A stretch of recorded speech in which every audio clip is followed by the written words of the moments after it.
Vamos dar início, então, ao painel de número 2, sobre reforma tributária. Para moderar este painel, convidamos novamente o jornalista William Vac.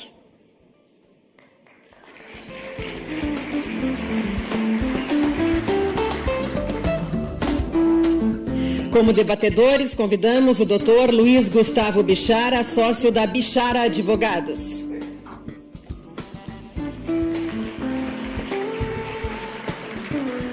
Também neste painel, o Dr. Paulo Aires Barreto, sócio-diretor da Aires Barreto Advogados.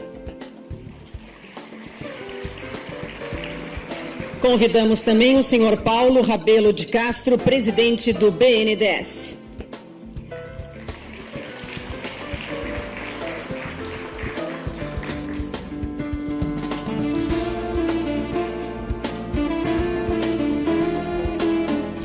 Luiz Gustavo Bichara é advogado, graduado pela Faculdade de Direito da Universidade Cândido Mendes, é conselheiro federal da OAB e procurador especial tributário do Conselho Federal da OAB. Integrou a banca examinadora de diversos concursos para ingresso no Ministério Público. Foi presidente da Aliança de Advocacia Empresarial e tem sido sucessivamente reconhecido como um dos melhores advogados tributaristas do Brasil. Paulo Aires Barreto é mestre e doutor em Direito Tributário pela PUC de São Paulo, livre docente em Direito Tributário pela Faculdade de Direito da Universidade de São Paulo, é também professor associado da Faculdade de Direito da Universidade de São Paulo e professor nos cursos de especialização em Direito Tributário na PUC e do IBET. Diretor do Instituto Geraldo Ataliba, de Direito Público e Empresarial, e também é sócio-diretor da Aires Barreto Advogados. Paulo Rabelo de Castro, formado em Economia pela Universidade Federal do Rio de Janeiro e em Direito pela Universidade do Estado do Rio. Paulo é doutor em Economia pela Universidade de Chicago. Ex-presidente do LIDE Economia, coordenou até junho de 2016 o Movimento Brasil Eficiente e, em julho de 2016, assumiu a presidência do IBGE, onde ficou até ser nomeado presidente do BNDES, em junho de 2017. Sejam todos muito bem-vindos. Com a palavra, William Vac. Boa tarde. Boa tarde, obrigado, Cunha. Pessoal, eu acho sempre divertidíssimo quando a gente busca palavras de um outro campo do conhecimento humano para tentar explicar coisas que nós estamos vivendo. Então, vejam, por exemplo, quando alguns economistas, com larga formação, tentam, através do uso do vocabulário de outras áreas das ciências exatas, tentar entender o que está acontecendo. Aí os economistas falam coisas como essas, por exemplo: o brasileiro está sofrendo síndrome de pânico. O brasileiro vive um manicômio tributário. O brasileiro tem medo do futuro, que é dissonância cognitiva, né? Não quer encarar o futuro. Sabe quem é o economista que disse isso? Paulo Rabelo de Castro. Eu pensei que a gente viesse para um encontro com economistas e técnicos e, na verdade, a gente vai ter convocado aqui uma junta médica.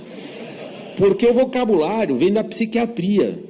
Na verdade, ao tratar da questão tributária, a primeira palavra que ocorre a ele, presidente do BNDES, é manicômio. Quando ele fala de quem vive sob esse regime tributário, ele descreve essas pessoas, nós, né? Ele está descrevendo nós. Ele está descrevendo quem paga imposto. Assim, esses sujeitos vivem uma síndrome do pânico. Eles têm medo de enfrentar o futuro. O que esse pessoal que vive no manicômio com síndrome do pânico fez até agora foi adiar o encontro com a verdade. Dizem os psiquiatras que reconhecer que o cara é louco é o primeiro passo para eventualmente deixar de ser. Paulo, qual é o tratamento? É água fria, choque, psicotrópico daqueles de tarja preta, manicômio tributário? Você não exagerou? De jeito nenhum. É para falar? É? Tá, né? Tá ótimo. Se é que você acha que as pessoas aguentam o que você vai dizer. Rapidinho, é porque você sempre me controla muito, Vac.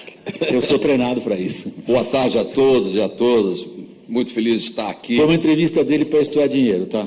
Eu faço a lição de casa antes de vir para esses lugares. E fiz muito bem, porque capturou o William, na realidade, um psicólogo de economistas. E, portanto, por conta, entre outros, desse fenomenal programa que ele tem, que é o painel na Globo News, a gente tem a oportunidade de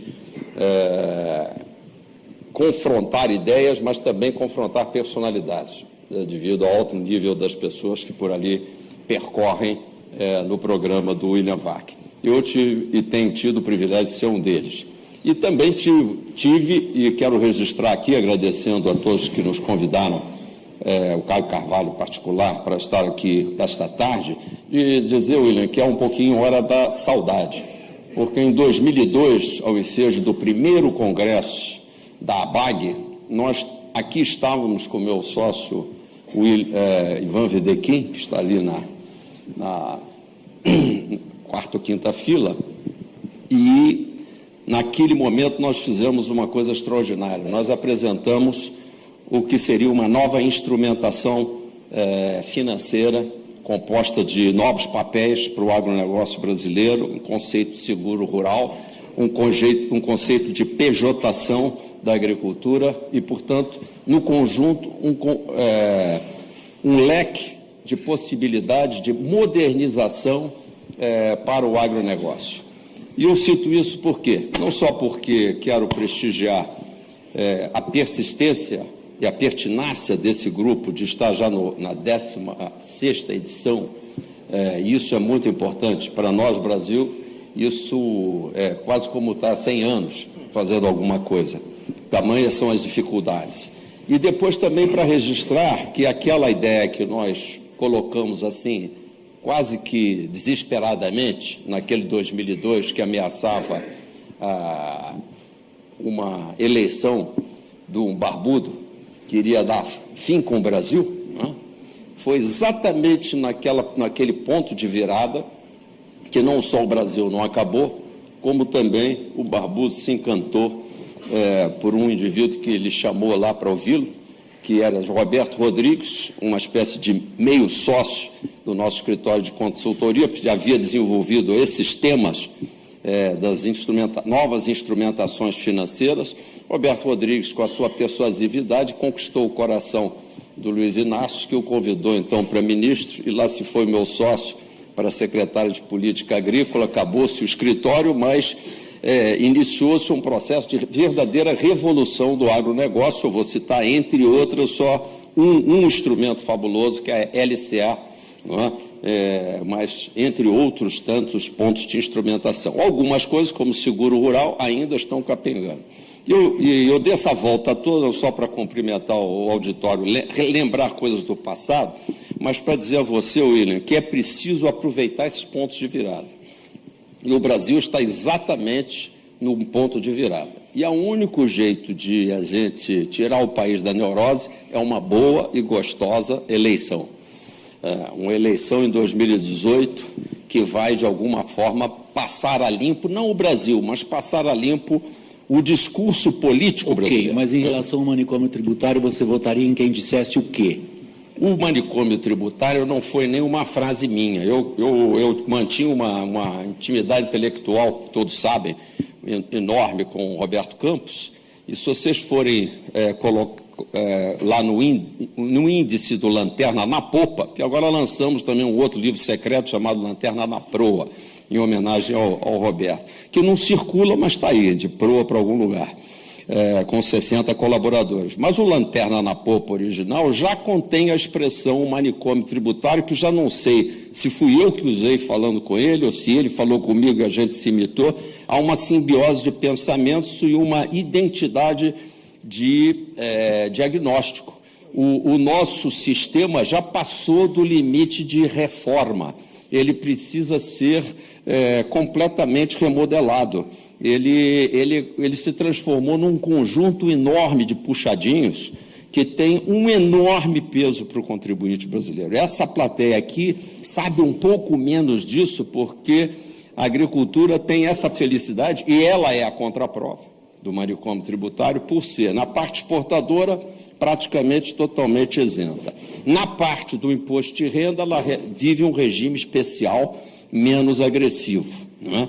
E quando ela tem algum problema creditício tributário, ela conta com a frente parlamentar mais poderosa do Congresso Nacional. Eu uso isso para mostrar que, para além de fotossíntese, para além de Embrapa, para além de talento empresarial, que de fato existe, são fundamentais para a gente ter gerado esse enorme poder de prosperidade que é o agronegócio brasileiro, existem fatores absolutamente fundamentais que representam a contraprova da bestialidade econômica que nós vivemos. É que esta plataforma agrícola, para além de suas competências intrínsecas, tem essas coisas extrínsecas que são um regime tributário já diferenciado e muito mais ameno do que paga o resto do Brasil, e um regime de juros também diferenciado, que acabou de ser, mais uma vez, anunciado aí o Plano Safra, etc. Você está contribuindo para o pessoal poder dormir hoje um pouco melhor do que foram depois do primeiro painel, correto? O primeiro painel sobre a reforma trabalhista, um dos participantes disse, eu entrei aqui com medo, saio apavorado. Agora, depois de ouvir você, depois de ler a sua entrevista, na qual você usa a expressão clássica, manicômio tributário, para descrever um sistema no qual ninguém sabe o que paga nem como pagar, perde um tempão pagando e entrega o dinheiro para quem não sabe o que fazer com ele, se é que não sabe roubá-lo, em boa medida. Então, agora o que você está dizendo ao público é, bom, vocês sobreviveram a esse manicômio, vocês são a contraprova de que mesmo sendo a coisa muito louca, de alguma maneira acaba dando certo. Mas eu queria voltar ao ponto, porque me parece que é um público especializado, de altíssima capacidade de absorção de conteúdo, contrário do público de televisão, e com um foco muito específico, que é como sobreviver a este cipoal, é a outra expressão muito utilizada quando se fala de impostos no Brasil. Aí é que eu pediria, em primeiro lugar, ao seu xará e depois ao Bixara, que comecem a dizer o seguinte, se é que vocês concordam, em primeiro lugar, com a expressão manicômio tributário, ou vocês têm alguma própria, ou tirada da literatura específica, como que começa a mudar? Uma boa tarde a todos, uma satisfação muito grande estar aqui, na presença de ilustres pessoas, como essas que acompanham a banca, e começando pela expressão manicômio tributário. Rigorosamente, essa expressão já vem na doutrina do direito tributário desde 1962. Ela foi utilizada muito fortemente por Alfredo Augusto Becker, que já dava esse qualificativo ao nosso sistema tributário e já enxergava nele uma série de desvios, disfunções, que se eram fortes em 62, 63, hoje são catastróficas. Há um grande especialista em estruturação de sistemas tributários, Richard Byrd, que esteve aqui na Fundação Getúlio Vargas há coisa de 2, 3 anos, e ele dizia mais ou menos o seguinte, não mudem o sistema tributário brasileiro.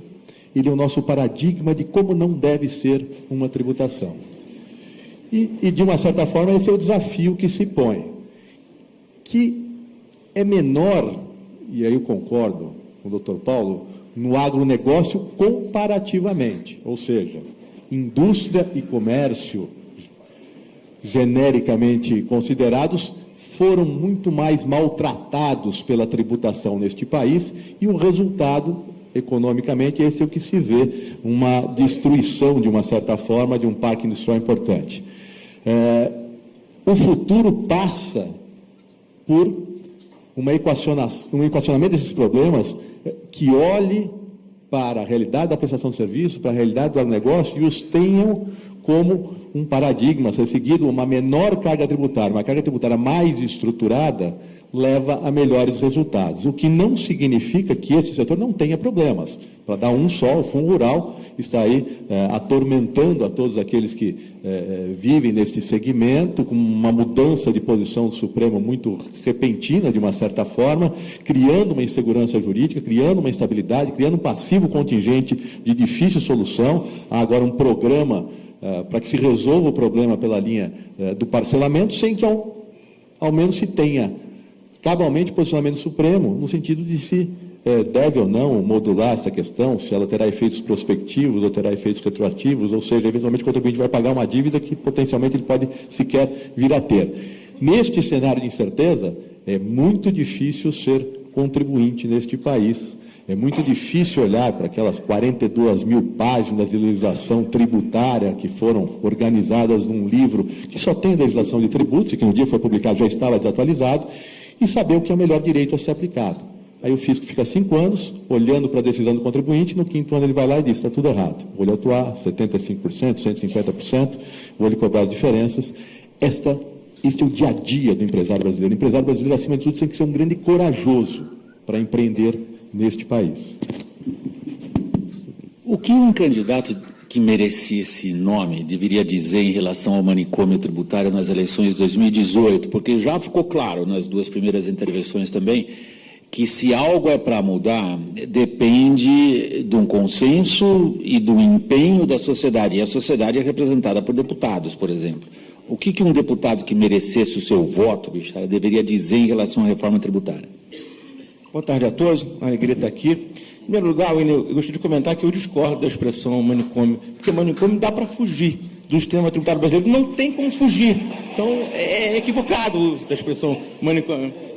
Mas, e com relação à eventual perspectiva política, eu vou, talvez, invocar aqui uma reflexão que certamente me excluirá de novos convites, porque não deixarei aqui os colegas muito satisfeitos. Eu acho que reforma tributária, tal qual posta hoje, é uma quimera, pouco mais do que uma utopia, né? Essa ideia, isso é uma obviedade, é muito antiga. Para ficar aqui num aspecto familiar aos colegas da ABAG, em 2008 a ABAG realizou seu 11º fórum e teve uma mesa idêntica a essa, sobre reforma tributária, com a curiosa participação do deputado Luiz Carlos Rauli, atual relator da reforma tributária. E de lá para cá, o que aconteceu? Nada. Aliás, piorou o sistema tributário. Então, eu sou muito pessimista com relação à perspectiva concreta de reforma tributária agora. E, aliás, sejamos francos, isso está nos jornais. O Estadão de ontem trazia uma matéria dizendo que, no próprio seio do governo, há uma divergência entre o relator e o presidente Rodrigo Maia, que querem fazer uma reforma de uma vez. E, na Casa Civil, que quer fazer uma reforma aos poucos, primeiro alterando o PIS, depois a COFINS, quer dizer, uma nova colcha de retalhos. Então, eu sou muito pessimista com relação a uma reforma a curto prazo, também por uma outra razão. O projeto, tal qual posto pelo relator, na verdade, é um não projeto, né? O relator, ele faz muitas palestras pelo Brasil, tem um PowerPoint muito bonito, mas nunca ninguém conseguiu ver a minuta da norma. Ninguém sabe o que ele quer fazer. E se os colegas pegarem para examinar o material dele, é um conjunto de benignas platitudes. Nós precisamos diminuir a carga, precisamos de neutralidade, precisamos de não cumulatividade plena. Mas e aí, como é que faz isso no concreto? Se concretamente não há nada na proposta do deputado Luiz Carlos Rauli que nos leve a crer que o país vai melhorar. Há inúmeros gargalos, talvez possamos falar um pouquinho deles aqui daqui a pouco, inclusive quanto ao agronegócio, talvez eu tenha uma pequena divergência com o meu amigo Paulo, porque eu acho que o agronegócio foi muito maltratado também. Há, claro, algumas vantagens, mas há problemas sérios, e nenhum desses problemas estão endereçados na proposta de reforma que nós temos aqui na mesa hoje. Mas se você não sabe qual é, como é que você está dizendo que você não gosta dela? É uma boa pergunta. É porque há um PowerPoint resumindo ela e um... Ah, bom, tá bom. E um arquivo em Word. PowerPoint cheio de platitudes, foi o que ele disse. PowerPoint cheio de platitudes. Benignas, tudo bem. Eu não tenho procuração do deputado Rauli para aqui fazer apologia da reforma que ele pretende, mas eu diria que ela está ancorada num trabalho que está longe de ser só um conjunto de PowerPoints e platitudes, e já vou te mandar na parte da tarde para você ficar menos desanimado, que compõe o trabalho que nós, desde 2010, na edição mais recente, você tem razão, o Brasil vem estando a braços com essa questão, eu, pelo menos, registradamente, e nos arquivos da Globo, quando ainda o Paulo Henrique Amorim ainda era da Globo, antes dele também ir para a Casa Verde. Né? Antes de ser processado, né? Hein? Antes de ser processado. Não sei, aí eu já nem sabia que era isso. Né? Mas o fato é que quando ele Processado por injúria racial. É? Pô, imagina. Na época em que ele era âncora, né? Eu me lembro que era o ano de 1987. Tenho medo desse nome âncora, porque acaba às vezes assim. É verdade. Mas então, em 87, eu me lembro de estar num programa com ele, falando sobre um imposto que eu chamava de camisa 10, que depois foi confundido com a ideia de um imposto único, né? E misturado também com o Marco Sintra, etc. e tal, mas a ideia era de uma simplificação, no caso do imposto de renda, que é o nosso imposto, tinha para lá de 15 alíquotas, e finalmente migramos para 2, o que simplificou bastante a área dessa tributação dita direta. Essa, de fato, ela sofreu uma revolução, diga-se de passagem. Ela foi uma revolução incompleta, e notem que 87 rima com 2017, são exatos 30 anos. Agora eu já te dei a razão que você tinha. Ele disse o seguinte, que 2008 até hoje não aconteceu nada. Nada, e também nem era para acontecer, porque essas revoluções só acontecem quando há uma confluência da vontade da população, e nós estamos cheios de vontade, só que nós não somos especializados em tributação, o manicômio é, por definição, complexo. Se perguntar às pessoas aí como é que faz, a não ser que você monte um grupo, estude profundamente. Por isso que me referi ao Movimento Brasil Eficiente, que eu coordenei até assumir esse cargo lá no IBGE, tendo em vista que em 2010 nós sentimos uma necessidade de ter um grupo trabalhando diuturnamente para isso. E apresentamos uma PEC que serviu de base para o pensamento do deputado Luiz Carlos Raul, com as várias edições também do Virgílio Guimarães, do Mussa Demes, porque há melhores momentos em cada uma dessas tentativas, inclusive aquela que foi presidida em 91, ainda pelo presidente Collor. A frase forte do Bichara não foi só essa. A outra frase forte dele foi a seguinte: não só não aconteceu nada, como não vai acontecer nada. Paulo. Eu estou nessa área há 33 anos. E eu sou obrigado a dar o testemunho de que há 33 anos ouvia-se falar em repatriação. E ela não vinha. Até que no ano passado ela veio. Bom exemplo. Ou seja, eu também sou cético, eu reconheço as dificuldades, eu entendo que a reforma tributária não sai, porque todo mundo quer a sua, o contribuinte quer pagar menos, o fisco federal quer arrecadar mais, o fisco estadual quer arrecadar mais, o fisco municipal quer arrecadar mais, e nesse sentido, o acordo, o consenso é muito difícil. Desestruturar um sistema, mudar um sistema em que eu tenho a tributação do consumo espraiada, no plano federal fortemente, no plano estadual e no plano municipal, e eventualmente mudar essas máquinas arrecadadoras, é algo que mexe com interesses muito sensíveis e é difícil de ser implementado. Nós estamos num momento de crise, e aí um receio meu. Em todo momento de crise, quando se mexe na tributação, a tendência é de que se incremente a carga tributária. Então, acho que hoje há esse interesse efetivo de tratar o assunto, porque talvez ele seja o caminho de, a pretexto de buscar inovação, reforma, praticidade, simplicidade e nomes bonitos, se venha, em verdade, buscar um novo sistema tributário mais oneroso ainda do que este é. E só um dado importante em relação a essa dualidade, tributação sobre o consumo, tributação direta, que é algo, às vezes, dado como sediço, precisamos diminuir a tributação sobre o consumo e aumentar a tributação direta. Eu faria 2 comentários sobre isso. Primeiro, o Everardo Maciel, secretário da Receita Federal por tantos anos, dizia, e diz até hoje, que o PIS/COFINS, na visão dele, é um tributo sobre a renda e não um tributo sobre o consumo. Portanto, se você deslocar o PIS/COFINS da incidência sobre consumo para a incidência sobre renda, esta dualidade, tributação direta, tributação indireta, já muda de patamar. E dizia ele recentemente, ele esteve num evento comigo há uma semana, que o modelo americano proposto pelo Partido Republicano de tributação, uma tributação que olha para o fluxo de caixa e não mais para o resultado propriamente dito, é um modelo que visa desonerar tributos diretos em prol de um atrativo, de um fomento para que negócios se estabeleçam naquele país em volume maior do que lá existe. Portanto, sistemas tributários são competitivos. Só para encerrar, eu sempre dou, na primeira aula de imposto sobre grandes fortunas, eu pergunto para os meus alunos lá na USP, alguém é contra?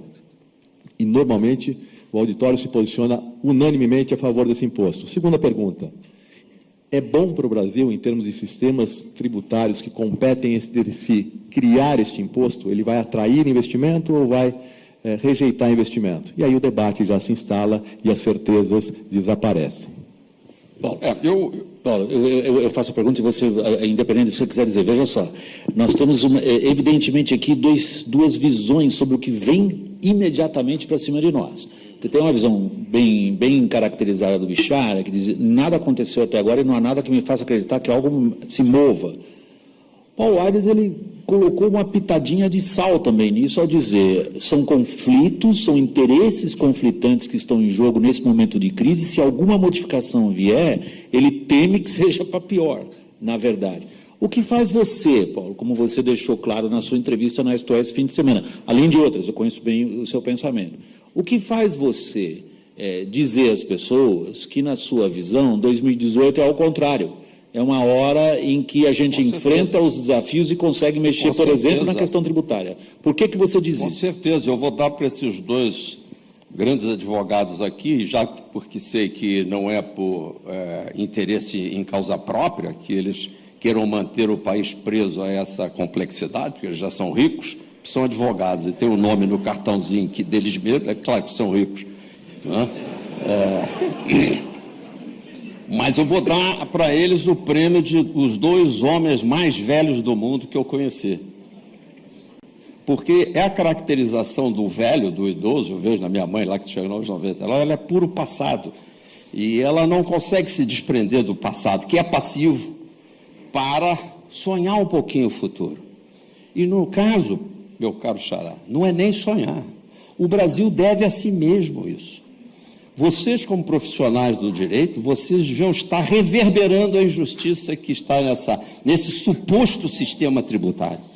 Esse é um sistema que é de rentismo tributário, que extrai recursos de forma a mais perversa, a mais perdulária e a mais injusta possível para financiar um processo de gastança pública o mais pornográfico do mundo. E essa é a razão pela qual nós estamos todos acostumados. Que a gente entra só pelo lado da compensação, que são os subsídios compensatórios. Que o Ministério da Fazenda que fica querendo a torneira, tira a Bolsa Empresário. Ainda não pensaram em tirar a Bolsa Rural.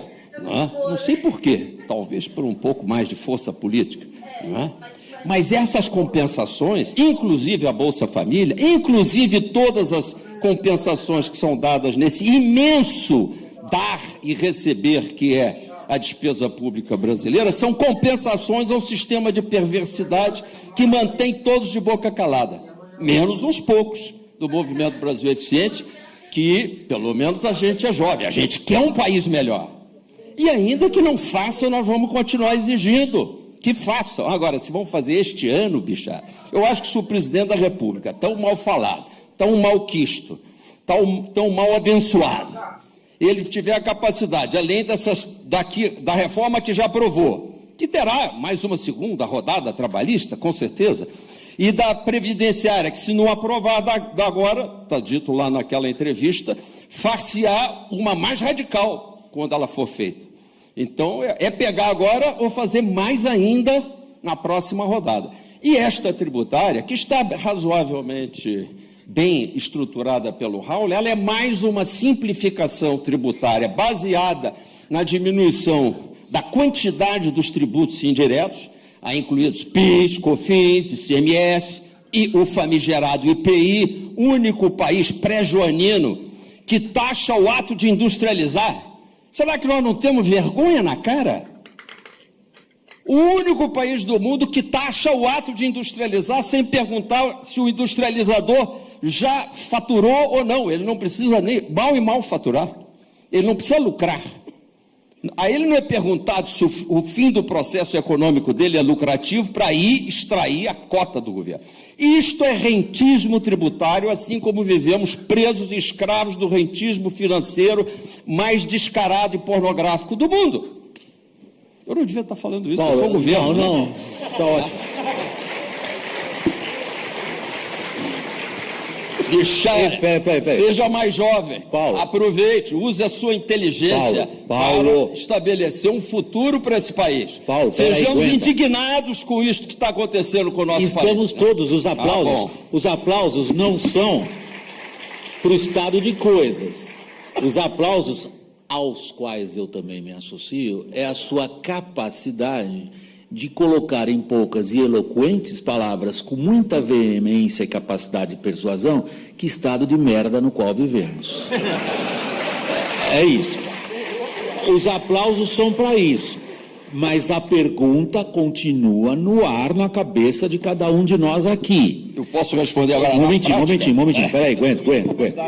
É o seguinte, você, o Bichara e o Paulo, tem evidentemente aqui uma divergência de visão do futuro próximo. Enquanto fica patente na sua maneira de argumentar que você enxerga na crise atual as condições políticas talvez suficientes para que algo mude no manicômio tributário, os dois não. E é aí que eu gostaria que vocês elaborassem, porque me parece que é essencial para o público que toma decisões, de entender, peraí, o que é que vem, o que é possível, com o que eu posso contar, até onde eu posso achar que as coisas melhoram, ou deixa eu tirar isso da cabeça, porque esse manicômio não vai mudar nunca. E aí a sua provocação aos dois, dizendo, vocês estão ancorados no passado, vocês estão presos ao que aconteceu, e o que aconteceu não necessariamente é o que vai acontecer, é que se torna essencial para que vocês respondam ao público, Bichara. Eu tinha só uma consideração aqui. Em primeiro lugar, eu dizer que eu concordo plenamente que todos devamos sonhar. Estou inteiramente de acordo. Mas quem está na economia real está vivendo pesadelo, não está vivendo sonho. Com certeza. Então, eu acho que a ideia principal aqui é a gente tentar colocar pelo menos o meio termo entre o sonho e o pesadelo. E aí, quando eu lhe digo que estou pessimista, não é porque seja velho ou velhaco, é porque vejo os fatos. Um exemplo simples, questão do acúmulo de crédito no agronegócio. Os colegas aí entendem isso muito melhor do que eu. Quando a gente para ler o balanço, também fiz meu dever de casa, de alguns players do setor, como, por exemplo, aqui a Copersucar e a Raizen, a gente vê que 5% do ativo circulante dessas empresas é de crédito acumulado. Isso é um escândalo. E aí eu lhe pergunto, o que é a reforma? O que o projeto de reforma diz quanto a isso? Nada. Então eu não posso sonhar, meu querido presidente, quando eu leio aqui o projeto de reforma e ela não diz uma vírgula sobre esse tema que é tão caro aos exportadores. Mas não fico por aí, não. Quando eu digo que a reforma é ruim, é porque tudo que até hoje sobre ela foi mostrado é péssimo. Mas vamos lá, outro problema, transição. Como é que se faz transição de reforma tributária, onde uns vão arrecadar menos, outros arrecadar mais, uns pagar menos e uns pagar mais, sem transição?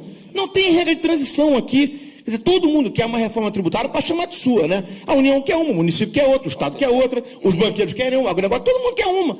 Mas não tem uma regra mínima de consenso, nem sequer de transição. Quer dizer, isso eu acho grave, mas tem mais. Por exemplo, hoje, em todo mundo, o IVA dá o chamado crédito financeiro, não é o chamado crédito físico, né? Ou seja, todo o insumo necessário para a produção de receita dá crédito. O que a reforma fala sobre isso hoje? Nada, não tem nenhuma vírgula. Aí outra que eu acho muito interessante, só para finalizar. Por exemplo... A lista está muito boa. Não, tem Vou mais. levá-la toda para o tem Raul, mais, é que você não dá vai tempo. ajudar.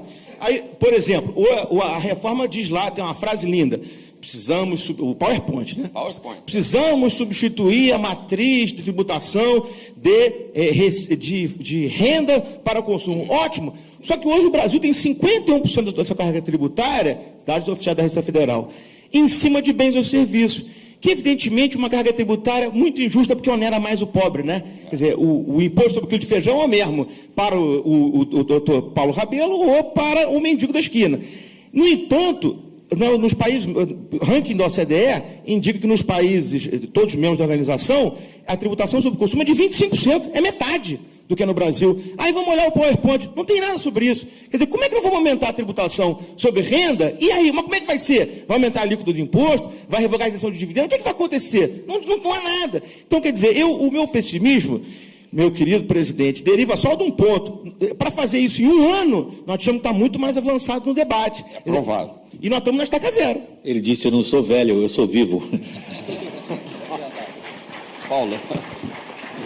Bom, eu Eu comecei dizendo que a repatriação aconteceu, portanto, há uma chance efetiva de reforma tributária também acontecer. Eu acho difícil, acho improvável que ela ocorra nesse curto espaço de tempo, por conta dos problemas levantados pelo Bixara, por conta da falta de ajuste entre os players. Eu vou dar um exemplo.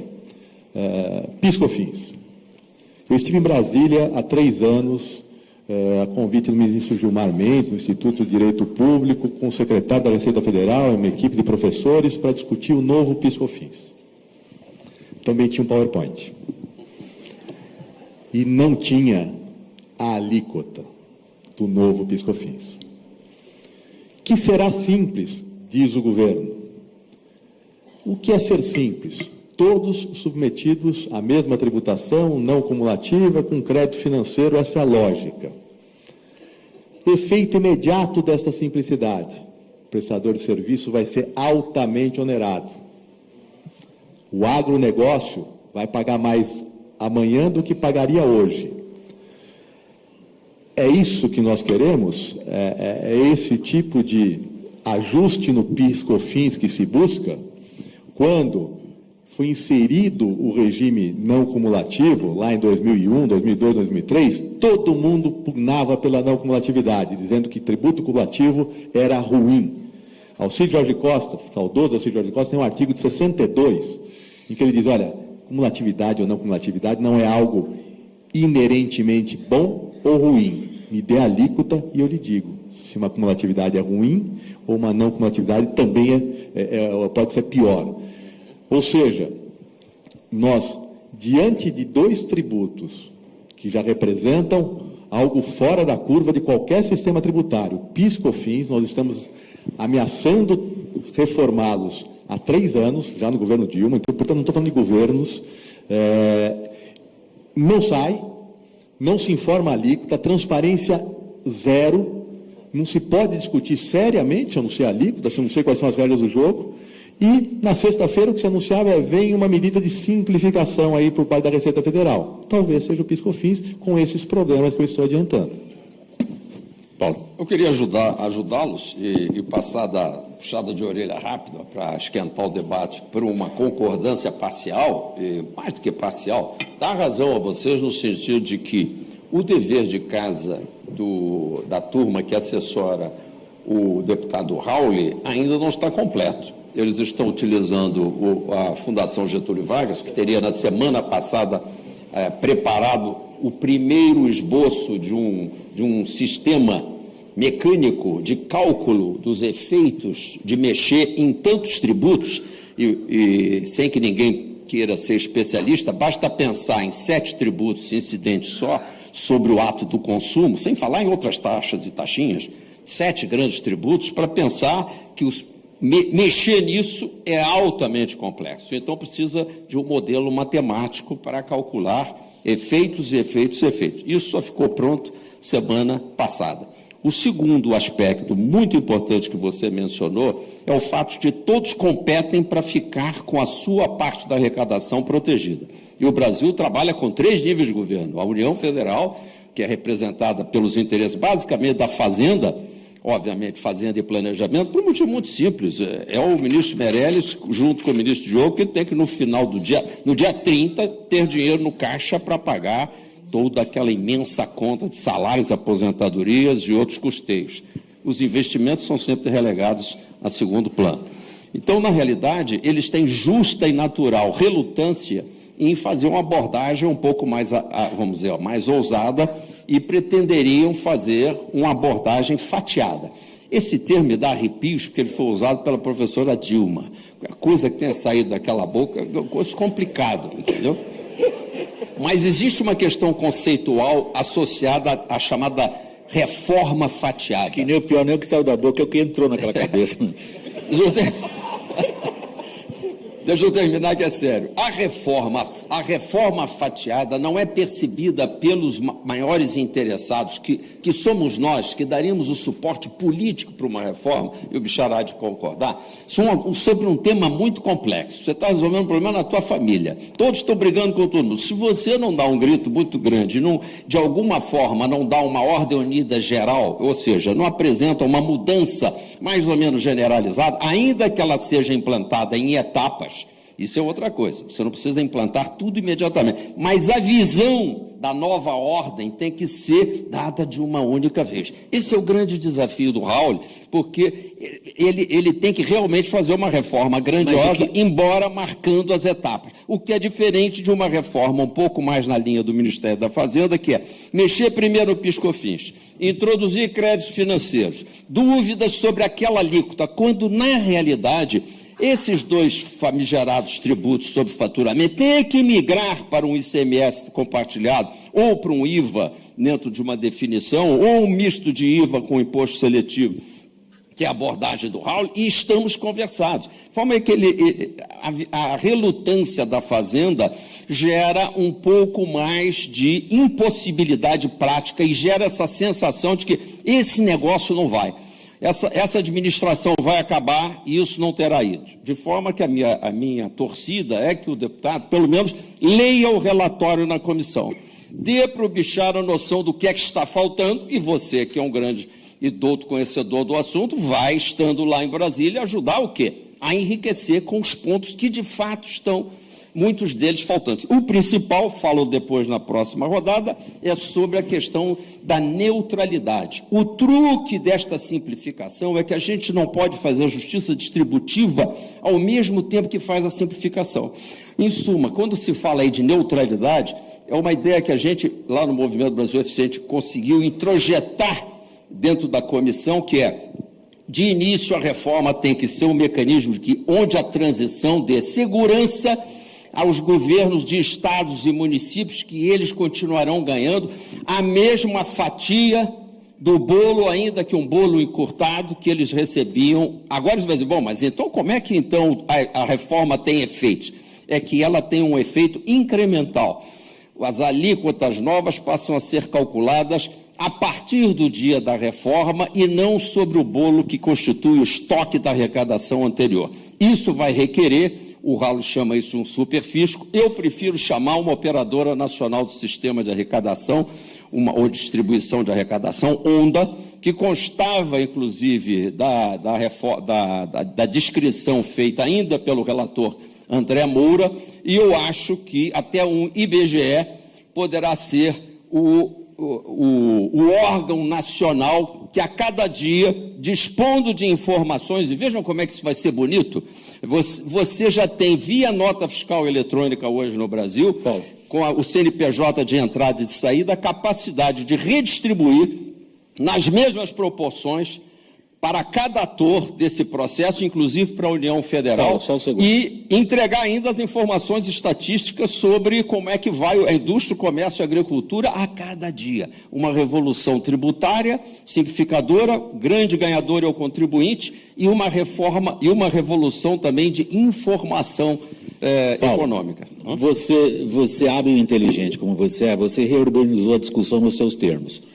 Você simplesmente disse o seguinte: olhem, a despeito de todas as tecnicalidades, eu não estou falando de tecnicalidades aqui no sentido negativo, a respeito de todos os aspectos técnicos e complexos que se possam mencionar, existe uma direção e um sentido que você identifica no trabalho do relator da reforma tributária.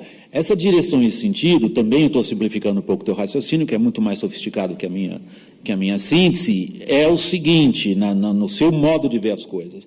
Mal ou bem, isto aponta numa direção benéfica, no fundo, para o contribuinte. Nós temos ainda que passar por uma série de definições, porém as coisas estão andando. É exatamente o contrário do que o Bichara estava dizendo até aqui.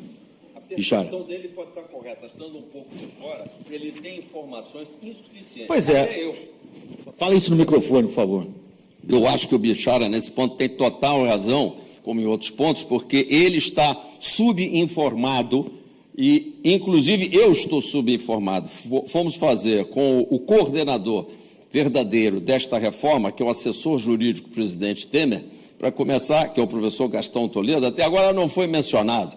O que significa dizer que estamos muito mal informados, porque esta reforma, embora o presidente Temer, pelo que sei, quer que passe a ser de iniciativa do Congresso Nacional, talvez pela vocação dele de congressista, de presidente da Câmara 3 vezes, etc. e tal, mas não sem antes ter um consenso junto à presidência da República e não exatamente só a Casa Civil. E o nome-chave chama-se professor Gastão Toledo. Se a gente não sabe desse humanograma que está comandando esse processo, nós estamos realmente muito subinformados. Bichara, Paulo.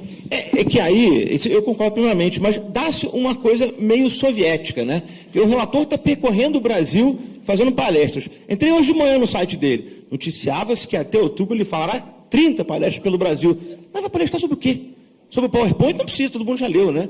Então, assim, era preciso disponibilizar uma minuta para a gente conseguir construir de maneira democrática, legítima, uma norma nova. Agora, eu vou lhe dizer, vai dizer que eu sou pessimista, né? Eu tenho certeza que vai aparecer aqui uma medida provisória da noite para o dia, sem que ninguém tenha tido oportunidade de contribuir, porque está sendo feito dessa maneira. Não teria meu apoio.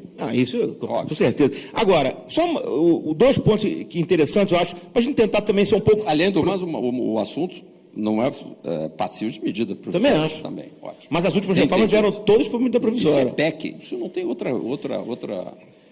caminho. É que acho que tem uma divergência dentro do próprio governo. É uma proposta de emenda constitucional, e é difícil de ser Se vier de uma votado, vez, se vier fatiada, eles vão tentar fazer via MP. Ah, sim, mas aí é que é uma versão, eventualmente, e eu esclareci os porquês, a Fazenda, que neste momento está preocupada de não atingir, inclusive, a meta de déficit máximo de 139 bilhões, pelo andar da carruagem nos últimos 12 meses, já ultrapassamos, e muito, essa meta. Portanto, não se trata de uma perspectiva negativa, é de uma informação factual negativa.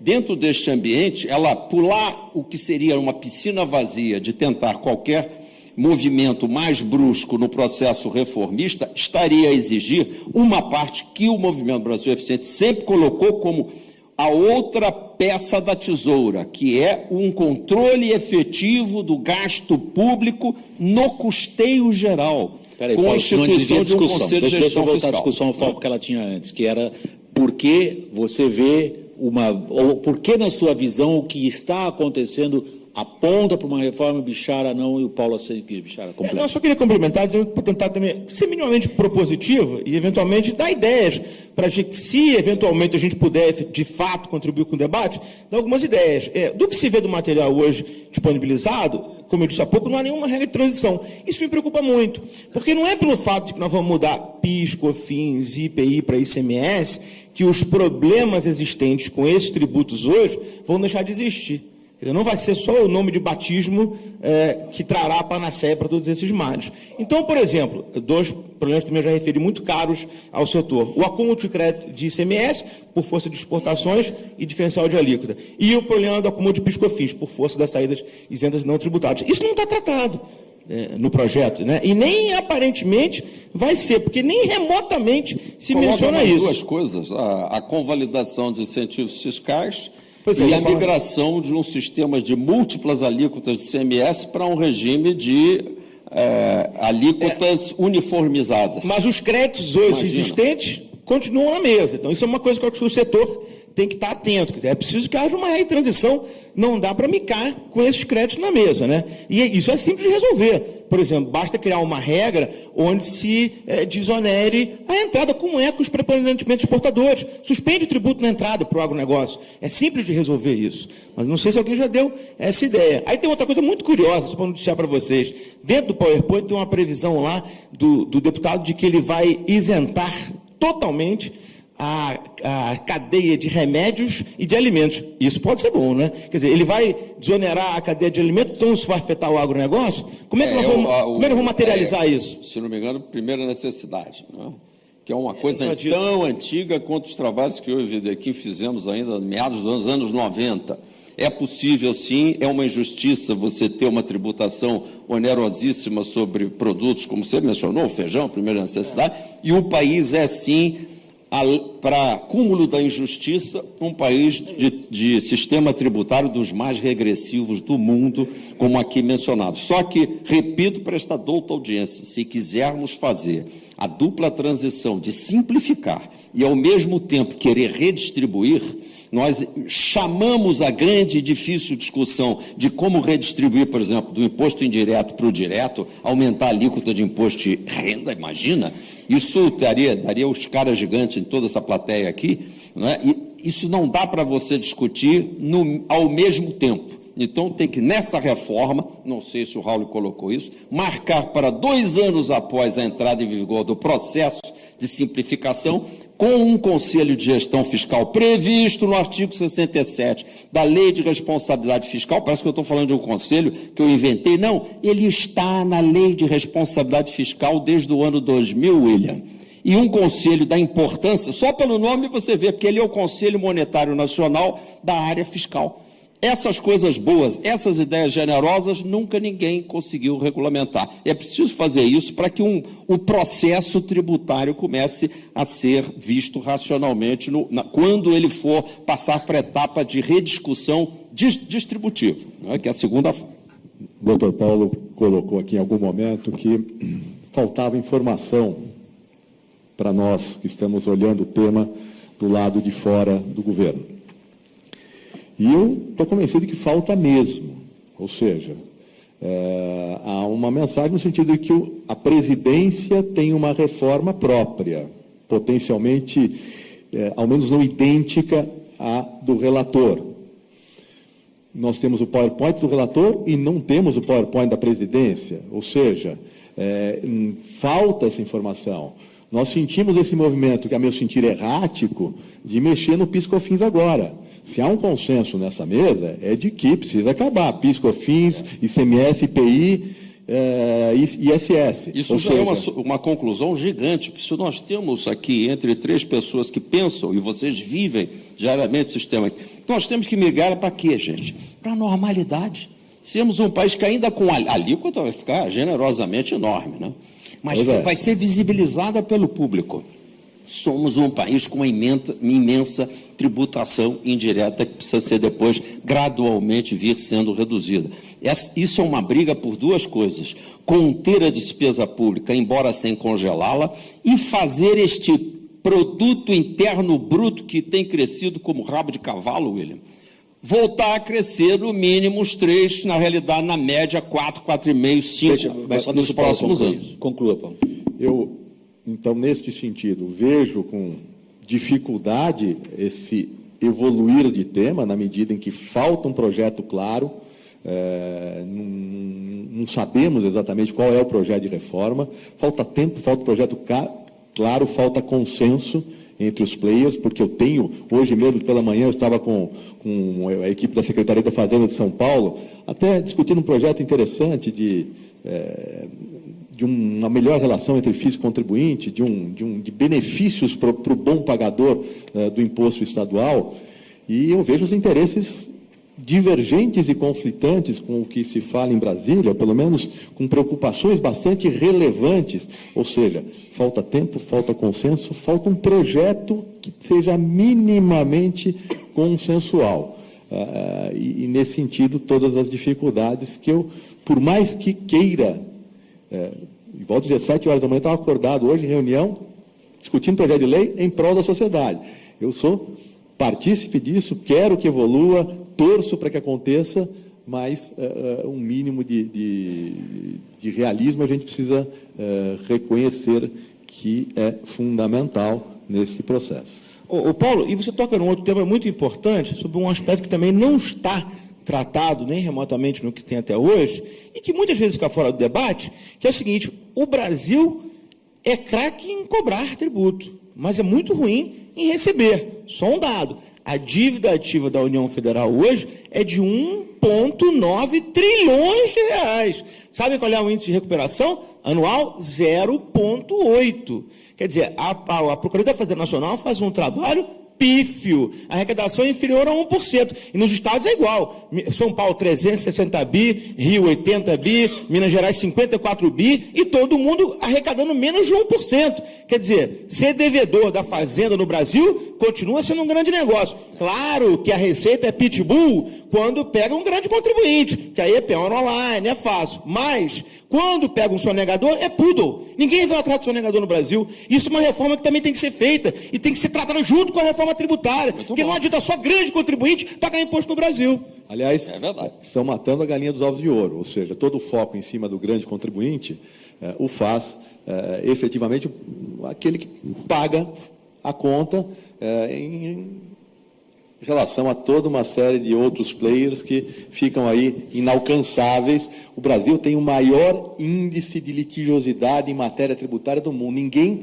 disputa tanto matéria tributária em tribunais como o Brasil. Paulo, concordando com você, eu tenho publicado também recentemente em relação a uma empresa, mas em relação a praticamente todas as empresas abertas no Brasil que fornecem seus dados obrigatoriamente para a CVM, existe ao final das demonstrações financeiras uma parte que é um exercício de agregação de valor. Talvez seja um exercício, se você colocar para cada uma dessas principais empresas, peça um estagiário para fazer isso, selecione 5 empresas e coloque as 5 absorções do valor agregado de qualquer dessas empresas selecionadas. Vai verificar que, de longe, as duas curvas que competem por ser os maiores focos, as esponjas de sucção do valor agregado da empresa, não por acaso são as despesas financeiras, pagamento de juros a capital de terceiros e as despesas tributárias, o sócio invisível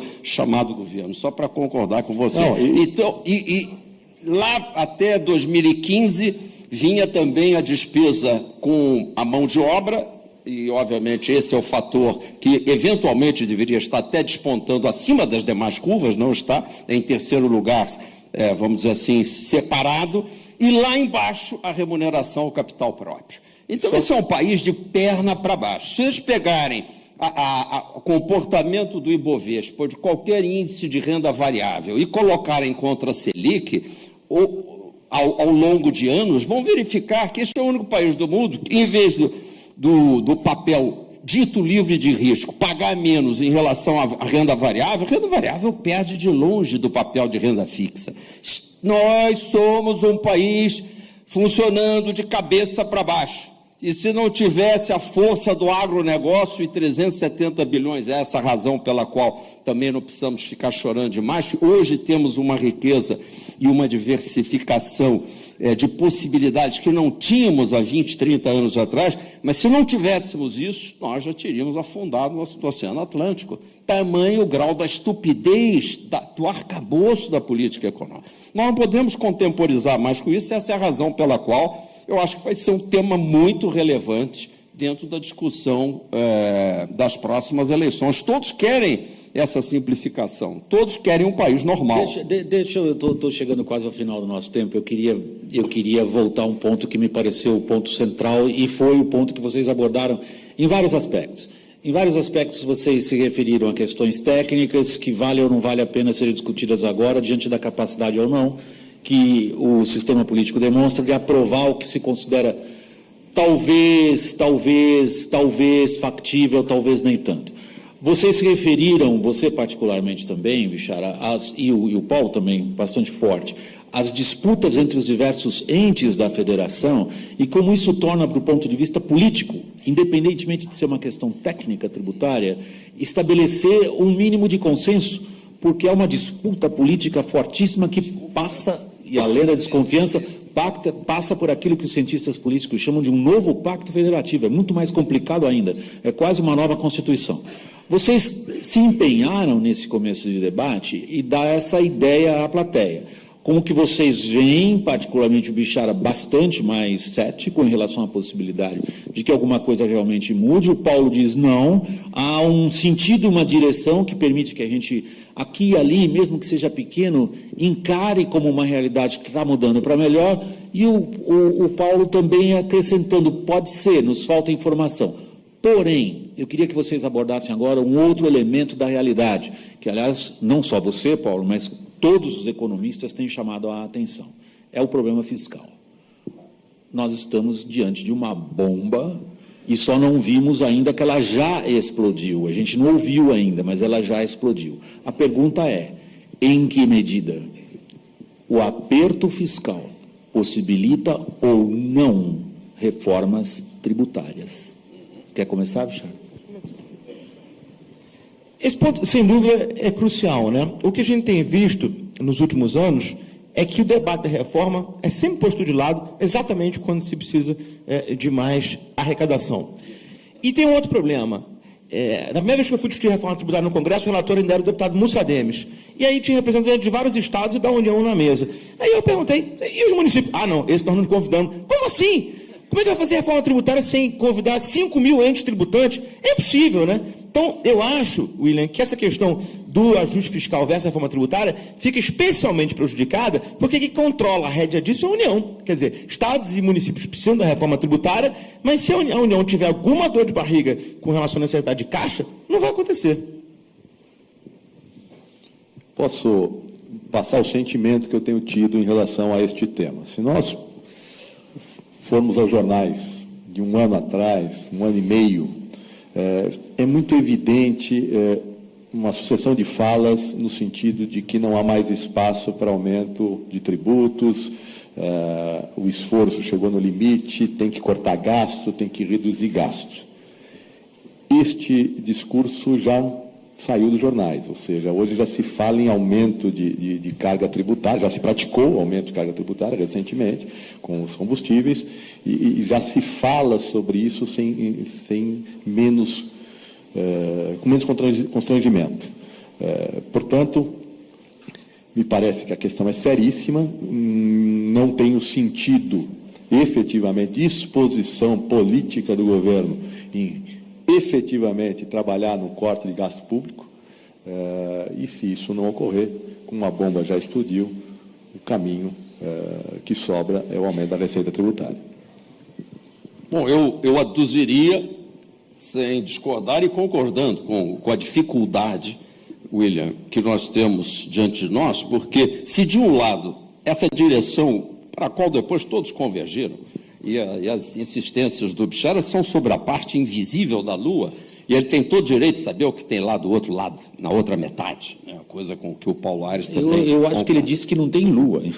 Não tem Lua, mas tem Lua sim. Eu estou dando para ele de barato, olha, a Lua está lá, meia redonda, certo? Você só não está vendo, tem direito a fazer a circunnavegação dessa Lua, né? Vê-la, encará-la e, inclusive, entendê-la melhor. Muito bem, essa é a parte tributária, que ela convergeria mais para uma palavra-chave, neste momento, que é simplificação. Antes de querer a gente redistribuir, tornar, e deveremos, logo a seguir, transformar essa tributação menos injusta numa tributação mais diretamente compartilhada pelos que mais podem pagar, etc. e tal, tudo isso é o gradualismo depois do grande choque de simplificação. Só que essa simplificação, como ela envolve uma incógnita, estou num sistema novo, por mais que eu tenha rodado em computadores, ele é novo, é complicado, né? Nós estamos indo como numa mudança, lembram do Plano Real, em julho de 94, foi tão bem feito, aquela turma ficou de parabéns. Mas poderia não ter dado certo, poderia ter empacado. Para além da simplificação, William, você tem razão, nós precisamos da reforma fiscal. A reforma não é só tributária, ela é eminentemente do gasto público. E por ele ter saído fora do radar, isso é gravíssimo. E, concordando, essa bomba, ela é de tantos megatons que eu acho que a gente está dentro do som da explosão, né? E houve um pequeno, eu diria, engano na PEC do teto do gasto. É uma pena que se tenha gasto, todo o capital político se gastou para se aprovar em 2 turnos uma PEC, que ela teve o atrelamento da limitação à taxa de inflação. E muita gente na época bateu palma e disse, bom, então não vai ter crescimento real? Sim, mas na partida, o que é que se imaginava? É que a inflação deste ano ficaria projetada como a taxa final do ano anterior, 7, qualquer coisa por cento, 7,2%. E se jogou o gasto público, principalmente de custeio, William, deste ano, diante de uma arrecadação capengando, não exatamente surpreendentemente baixa, porque o país produtivo ainda está capengando, contra 7,2% de avanço do custeio. Impossível fechar essa conta. Nós vamos ter que encarar um contingenciamento do custeio, não tem a menor dúvida, e um descontingenciamento do investimento, talvez até numa regra, para cada R$1 de descontingenciamento do investimento, que nós estamos muito precisados de mais investimento, tanto no setor público quanto no setor privado, na área pública.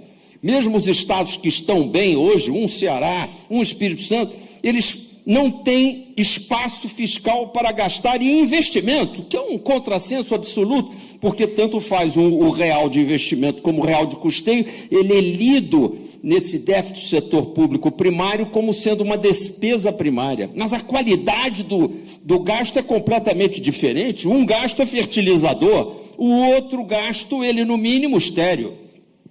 E nós temos que trocar essa permissão para gastar no custeio por uma permissão para gastar em investimento, cortando para cada R$1 a mais no investimento, 1,5 talvez de esforço de custeio. Fácil de dizer, quase impossível de vender, mas é nesses momentos de pontos de virada que eu acho que daqui para frente o presidente Temer vai ter que, quem sabe, junto com o ministro Meirelles, encarar, no ministro Diogo, encarar esse anúncio à população, porque, de outra forma, ir para um pedido de relaxamento da meta, eu acho que não é exatamente o que a população vai considerar confiável, mais confiável. Então, eu acho que nós temos que ajudar o governo a encarar a dureza desse contingenciamento. Estados Unidos fez isso num único ano e fez-lo bem, né?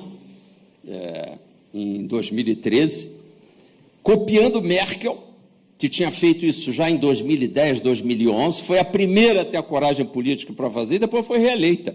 Ou seja, é o valor, inclusive, de a gente conseguir fazer as coisas difíceis. Então, agora, eu acho que você sugere uma questão política, eminentemente política, eu vou fazê-la, você é membro do governo, eu sei que você talvez se sinta constrangido pela pergunta, evidentemente uma resposta tua como integrante do governo pode gerar manchetes desnecessárias, portanto, fique à vontade, se você achar que, de alguma forma, a pergunta te constrange, mas ela está dada, inclusive pelas suas últimas palavras, e a pergunta que está na cabeça de todos nós aqui.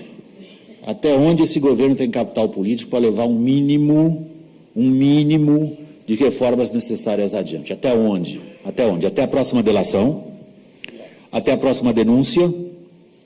Até o próximo abandono, eventualmente, de algum grande partido da base aliada. Ou seja, não estar longe da realidade, ao contrário, me parece que a melhor descrição que se pode fazer hoje da realidade política do governo é um governo vulnerabilizado, fragilizado, com uma base política que vai ser testada praticamente a cada semana. é verdade. Então, a pergunta é, se isso, de alguma maneira, você acha que te constrange por causa de uma manchete que possa gerar, eu intento aqui não é encostar você na parede, nós não podemos. mas é atender a cabeça do público, porque está na cabeça de todo mundo aqui é o seguinte, até onde o Temer vai, até onde ele consegue. Eu vou deixar para você pensar um pouquinho e responder por último, e queria transformar o Paulo e o Bichara em analistas políticos. Ok. É uma pergunta quase que pessoal. Estou pensando em vocês como cidadãos, como entes políticos que são também, que tentem responder ao público como é que vocês veem a capacidade desse governo, nas circunstâncias atuais, de levar adiante o quê, Bichara? Agora ele pegou todos nós, os três debatedores. Acho que o Paulo ia falar primeiro. Acho que na prática, William, a gente está meio refém dos acontecimentos, né? Quer dizer, será que o governo tem capital político para gastar com essa reforma tributária? Agora, vou além. Ainda que ele, vamos supor que ele tenha, e sinceramente desejo que tenha capital político para gastar com reformas. Ele vai gastar com a tributária, ou vai gastar com a previdenciária, que já está mais ou menos pronta, né? Então, eu acho que... Pois é, acho que ainda que haja capital político, e acho que essa é uma pergunta que só o futuro poderá responder, me parece que não vai ser gasto com a tributária, vai ser gasto com a previdenciária e outros que estão na frente, né? Daí, por que meu pessimismo concreto quanto à reforma tributária? Olha, os fatos apontam para uma esperança.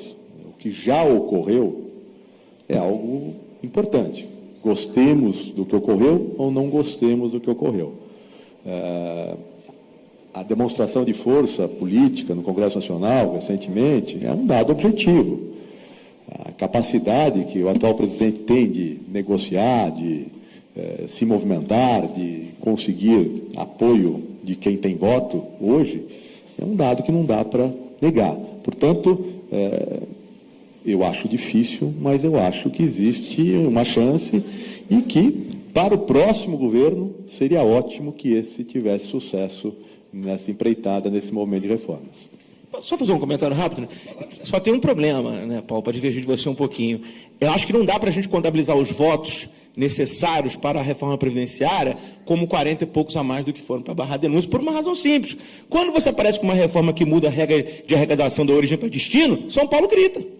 E aí? Né? Eu acho que aí tem uma divisão, fica um baralhão na base, porque tem município que é uma coisa. Uma transição longa, né, que hoje não está apresentada. Então, eu acho que tem esse dado que complica um pouco essa conversa. Complica muito. A situação, de fato, é muito complicada, mas não fugindo à pergunta, nem à complicação, eu diria que é a complicação que nos move. Toda essa plateia e todos os brasileiros e brasileiras que ficaram lá do lado de fora, estamos concordantes, à direita e à esquerda, que o Brasil estará cada vez mais vulnerabilizado a essa altura pela pura e simples troca de presidente como quem troca de camisa. Eu acho que a grande explicação dessa estabilidade está no fato de que nós já estamos mais próximos do fim do que do começo. O grande problema do presidente, eu não diria que é a dificuldade de ter os votos suficientes, que é difícil sim, porque ele teria que ter, inclusive, a maioria constitucional, que já se percebeu que não é como na PEC do teto do gasto lá na lua de mel do ano passado. Então, é muito difícil. Porém, o que ele menos tem, o capital de que ele menos dispõe é tempo. Tempo para explicar. Nós já estamos no mês de agosto e, portanto, no mês de agosto do ano que vem, estaremos a 2 meses das próximas eleições, o foco já vai ser outro. Então, vamos dizer, caridosamente dizer que dispomos de 12 meses, ele vai ter que fazer opções.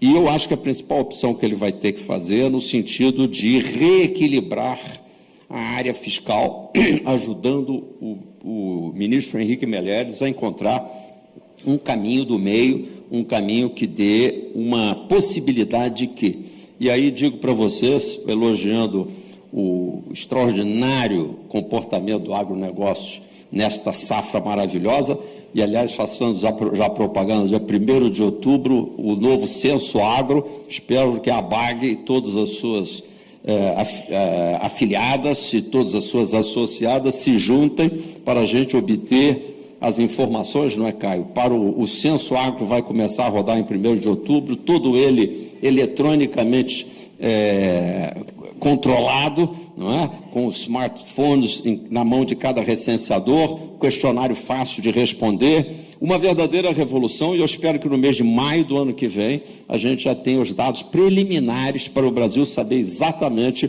como está esse imenso e maravilhoso setor, com a ajuda do Roberto Rodrigues, que eu acabei de ver aqui agora, de tantos outros que fizeram acontecer um censo que não era para acontecer. E se eu tivesse tempo, faria, William, o relato desse pequeno milagre que foi o Censo Agro. Nasceu da persistência das lideranças do agronegócio, junto com o nosso trabalho lá no IBGE, e uma emenda parlamentar de 505 milhões, que é um contrassenso. Não existe emenda parlamentar desse tamanho. E, no entanto, quando menos se esperava, o Congresso Nacional de quem tão mal se fala, que não vota nada que preste, etc. e tal, é esse Congresso Nacional e não o Poder Executivo, que deu ao Censo Agro a sua viabilidade, a sua vida, e que vai ser complementado agora com 2018, o ministro Diogo já assegurou os recursos para complementar mais de 200 e poucos milhões. Quando a gente é surpreendido por esse outro Brasil, que a gente está tão acostumado neuroticamente a percebê-lo como absolutamente sem futuro, nessas situações limites, a gente não nega o apronto. O Brasil melhora. Portanto, eu acho que vamos melhorar. Nós vamos, de aqui até 19, esse custeio do setor público vai ser contingenciado e as portas se abrirão para uma enorme simplificação tributária com redução da taxa de juros. Eu não posso também terminar sem falar da reforma financeira, porque este é o país da taxa de juros mais injusta e pornográfica do mundo. Nós precisamos de uma normalização do processo. Por quê? Porque todo esse desespero para fazer superávit primário é por quê? Porque tem uma conta invisível que nós consideramos como uma conta passiva, uma conta sobre a qual nada podemos fazer, quando podemos fazer. Podemos diminuir esses 400, 500 bilhões que a cada 1º de janeiro, William, essa conta já está aberta para nós. Nós partimos com 400, 500 bilhões negativos para ir tentar no sufoco, correr atrás e botar um monte de gente a pagar tributos, servos que somos de uma injustiça macroeconômica, para a qual cobro dos meus colegas e irmãos economistas que falem mais sobre essas distorções e que tenham a coragem de apontar as distorções com as gravidades que cada uma delas tem. E neste momento, qual é o milagre que vai acontecer? É que o resto do Brasil vai se comportar como o agronegócio, vai crescer 4, 5, 6%, e aí sim, com um PIB desse, você faz a reforma que você quiser, o gasto público entra no lugar e nós viveremos felizes para sempre. Ou, se não for para sempre, até as próximas eleições. Muito obrigado.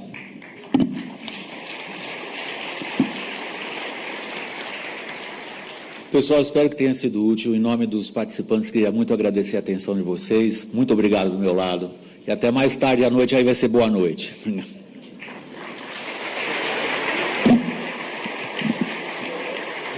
Nossos agradecimentos ao moderador e aos debatedores.